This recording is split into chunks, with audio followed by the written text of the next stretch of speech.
Hey everyone, welcome to JaB's EP. What does that stand for? J. And Bax's. Expensive paper. All right, what do we have in store for today's issue, Jay?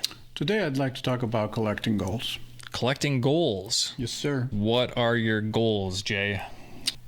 Currently, I don't have necessarily big goals because I just achieved two of my main goals. Okay, and what were those two main goals that you just achieved? Well, the main one I accomplished in Chicago, where I was not too long ago over the summer. Took a little vacation with the wife, and of course we had to hit some of the local comic shops. And this goal was to own in my collection a Detective Comics with Bob Kane on the credits. Holy slab, Batman. Holy slab, indeed. This is Detective Comics 157. And there's no key issue, there's no real significance. It's a low grade, but like our friend Brandon from M.O.N Comics says, if you haven't checked him, go check him out. I didn't buy the grade, I bought the comic. So I'm pretty stoked to have that in my collection and achieve one of my collecting goals, which, as you know, Batman is one of my favorite characters. I've always admired the fact that he doesn't have superhuman strength or superpowers. It's just his mind. Of course, the billions of dollars help, but having an issue with one of his creators, as you know, Bill Finger's the other, Yep. was definitely a goal that I looked forward and that I achieved, and I'm super pumped about having this on my wall. Okay, so I just want to call this out on the back, and I didn't notice this the first time that you showed it to me, but there is an awesome piece of American history right there. The Red Ryder BB gun.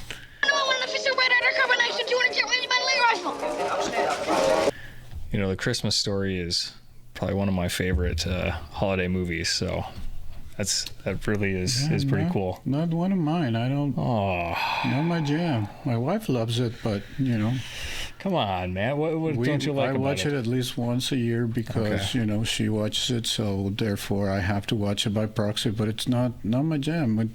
Growing up in Mexico, that doesn't resonate. Okay, all right. Did they ever play it? It was just No. dubbed. Oh, No, so I never watched it until I got to the U.S. and I was way older. So okay. How do you say you'll shoot your eye out in Spanish? te vas a sacar el ojo. All right, Jay. So how did you come to acquire this? Like I said, we were in Chicago. We were walking around looking at some of the local comic shops, and I walked into Chicago Comics, great store. If you're ever in the Windy City, highly recommend it. Lots of back issues, lots of wall books, and great people. The people that were there were very helpful and were very nice. And as I was checking out, I happened to look up at the wall behind the counter, and I saw this, and I said, you mind showing me that? I did not know it was a Bob Kane issue, but the cover kind of caught my eye with Batman and the police women department. So when he handed it over, and I was looking at it, and I was admiring, and then, CGC puts the credits on the label, and I read that Bob Kane was credited in this issue. I just had to have it. So, Well, cool. I hope you enjoy this, and it's part of your main display. Anything else you want to say about it? yeah, it's definitely on my wall, and I'm super stoked to have it. Just Yeah. like I said, low grade, but it presents nice. This is the oldest book in my collection now, 1950. So Yeah, March of definitely- 1950. Very cool. definitely way older than me. Yeah, that's awesome. Well, great find. That's exciting. Thank you. All right, then you've got another one, right? I do have another one. So my other favorite character of all time is one of ours, Spider-Man. Spider-Man.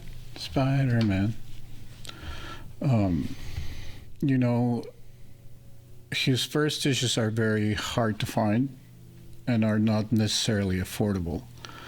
So this goal was to have a Spider-Man in the single digits. I didn't care what issue, I didn't care condition. all I cared about was owning a Spider-Man sub 10. The wife and I were out and about St. Cloud, College Town. We just wanted to get out of the house, you know. Different scenery than what we're used to in Minneapolis. We walked into Granite City Comics, another great store, great selection. And as I was checking out the books, I came across this beauty. ASM number 5. ASM number 5. This is a key issue in the fact that this is Doctor Doom's first appearance outside the Fantastic Four. Very cool. So again, low grade, but again, I didn't buy the grade, I bought the book. And yeah, low grade is better than no grade in this case. Before owning this book, you know, I had never really dabbled into trading. I had heard other members of the community, YouTubers, talking about trades. So getting to talking with Tim, the guy at Granite City Comics, you know, I asked him if he would do any trades or something like that. He said that if the books were right, he would. Obviously, I didn't have any books with me because the intention, despite what my wife says, was not to buy comics that day. So I left the store and I thought about going back another time. 2 weeks later, there was a show, and I asked him if he was going to be there, and he said yes. So grabbed a couple of books, took him with, and it was painful. What'd you give up? That's the painful part. You know, it was an ASM 361, first Carnage. Growing up, Carnage had a big impact on me because he was the first villain. There's a panel, we'll show it, where he says something along the lines, I'm only killing you because I can. You know, there was no ulterior motive. It was just unhinged malice. So it had an impact on me. So it was a 9.8 with a custom label. So it was hard to give up. And then I had another one, ASM 601. Those of us who follow the channel, you know that cover, who it is from. JSC. JSC. Get that counter rolling. But, you know, the more I thought about it, those are newer books. They're not as tough to find. And the price was right. Added some cash on top of it. And even though it hurt to leave those two books behind because of the significance, you know, it was immediately topped by the fact of owning a Spider-Man number 5. Yeah. Well, what were the grades, just out of curiosity, on the 361 and the 601? The 361 was a 9.8. The 601 was a 9.6. Okay. All right. So high grade. Yep. The 361 is a little harder to find in that good of a grade, but not impossible. Yeah. Yeah. The 601, though, is tough.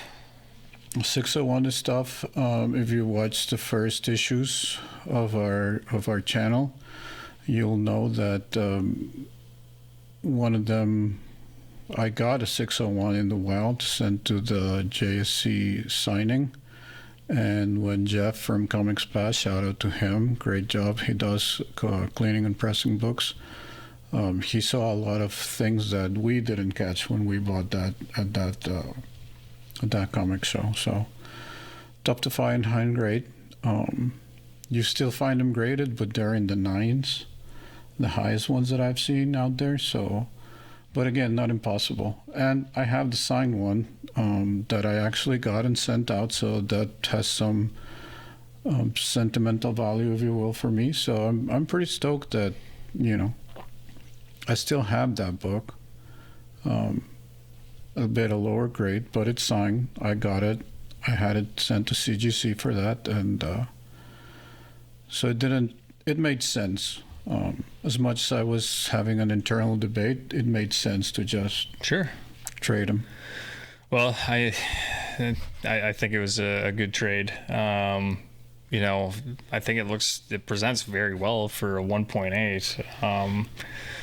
Cover looks great. I feel like they both look great for being such lower grades. So you want them for the display, and I think you accomplish that. Yeah. So that's it for collecting goals. Now I want to set some different goals, and we'll see what the future brings.